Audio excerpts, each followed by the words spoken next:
I'm back in London, but I am dreaming of Croatia. It's been a bit of a culture shock coming back here. I'm going to share my holiday in Croatia and particularly in Hvar.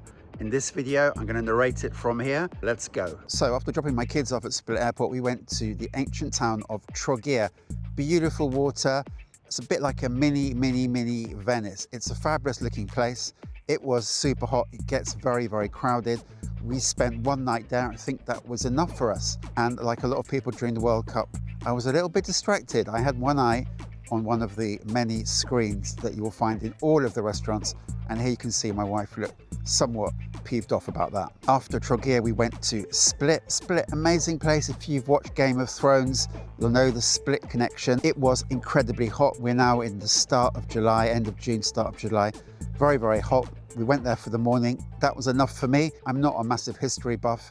It was fabulous, but it was too hot. So we took a car ferry to the beautiful island of Hvar. This was the highlight of my trip. Hvar is associated with nightlife, maybe with some clubbing. We chose quieter places in Hvar. We stayed in Stari Grad. I highly recommend staying in Stari Grad if you want a slightly or a very much quieter life, like I do, as I'm just about to turn 61 in this video. I'm not into clubs. Again, beautiful streets, very calm, lots of boating culture, lots of boats showing up there, staying the night. I have become very jealous of boat owners when I see the flexibility they have, but slightly weird for me, they have to sleep right by the main thoroughfare where everybody's walking up and down and having drinks and eating. So if you want an early night, I don't know how you manage on the boat, but if you want to get to bed at 12:30, 1 a.m, I guess you'll be absolutely fine. So we stayed with a local family in a flat. They live down below, they have several flats above. We found it on booking.com. Very quiet, except for one house. One house had some Argentinian supporters, and during one of the World Cup matches, not the England match, another match, there was an almighty scream from that house.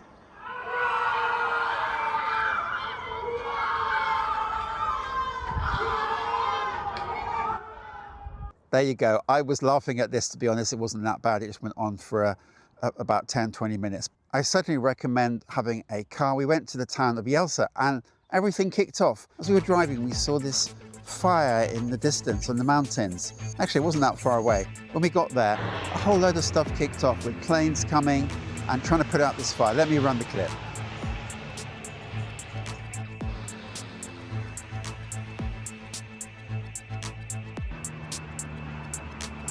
Never seen that before in London. After the whole fire incident, completely random, but I spotted this machine. It's an egg machine. I've never in the UK, even in Japan, I don't think I've ever spotted an egg machine where if you're desperate for eggs late at night, I really want an omelette, you can go out, put your money in, get some eggs. We also went to another town. The name escapes me, I'm going to put it here.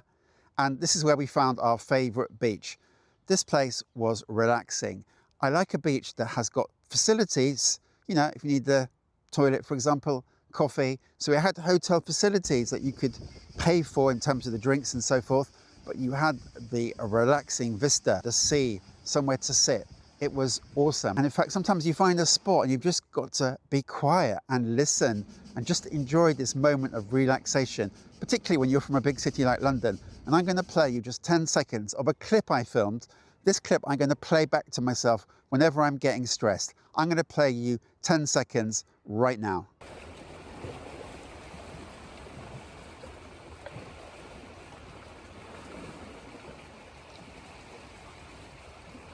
Very random indeed, but at that beach I spotted this gorgeous convertible VW. What do you think? Now, we explored other beaches too, some where you have to walk down steep cliffs and walk back up. You can find some really quiet beaches. All you get is a few boats arriving, they drop anchor, they swim, they leave again, but you're pretty much there with very few people. Here's my wife struggling up the hill. She's going to hate me for this. We did go to Hvar Town though. We drove over there and we took a taxi boat. Highly recommended to go to one of the small islands there. We went to the island of Jerolim. Now, actually pronounced Jerolim, I believe. Now, Jerolim has a long tradition of being a nudist beach, but you do not have to be a nudist. When you arrive there, it can be quite a shocker. I sat down for a cafe, fully clothed. I'm not a nudist, no disrespect. And there was a woman in the next table, just down the way, putting sun cream on her husband's buttocks. Yes, that happens. Now, here are the toilets. That amused me. You can see the sky, but also look at the sign on the front of the ladies' toilet. In about 20 minutes, we walked the entire perimeter of the island. Later, I did look up about were there any dangers there, and I discovered that one of Europe's most deadly viper snakes actually lives in the grass there. If you go off the path, you could encounter one. Luckily for us, we survived the trip. So here's some discreet shots of the beach at Jerolim. Beautiful beach. If you don't mind swimming next to naked people, this is a quiet island to go. I realise if you want some of the all-day beach clubs and some of the cooler stuff, you would not go to this island. There are plenty of others within 5–10 minutes boat rides. On the way back, I spotted the fastest paddleboarder I've ever seen. Look at this guy go. As for Hvar Town, I found it a little bit busy, a little bit noisy. I know some folks love it. I did love the view of this hotel. Check this out. Here's the hotel. Here's the view. That's astonishing. Now, on the way back, I had a problem. I was in a rented car. I'd never tested out the raised beam and the low beam. I was messing around with it. I couldn't quite get it to work. I was manually raising it and lowering it. I was nearly home. I did stop though to check Google how to use it on this car I was in, a Skoda. Couldn't understand it, couldn't find it. It was dark. Thought I'll get home. Behind me though, as I was driving back towards the flat, there was a car right behind me, and I thought, just a normal Croatian driver trying to bully me out of the way. They tend to do that. The locals, they probably get fed up with tourists. They like to get right behind you. So I ignored it. I turned left, did a weird sort of turn, and then blue flashing lights. It was actually the cops had been tailing me this whole time. When they got out of the car, I thought, oh my God, this is going to be it. I'm going to get a fine. Maybe I'll spend the night behind bars and miss the World Cup, you know. Anyway, super nice. Young guys came, opened the window. They asked me, have you been drinking? I had not.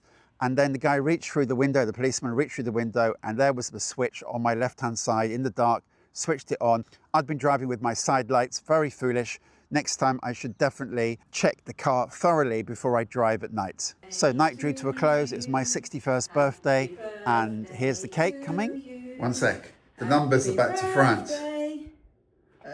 Reflections on 61. You know, when I was 60, I had all these fabulous ideas, what I was going to do in that year. I felt super motivated with this channel, going to make lots of content. Things were going to change. Guess what? I hit 61. I neglected this channel. So right now, I'm thinking this year, I've really got to do what I failed to do last year. I don't know if you're like that, where you set yourself a goal, you fall badly on it. Well, here I am again, 61. I do feel like time is running out, so to speak. It's going fast. I need to get motivated. I need to take some more action. So I hope to do that on this channel. Anyway, thanks for getting this far. If you have done, please do subscribe, and I'll see you in the next video. Here we go. Hooray! Thank you for my birthday, wife.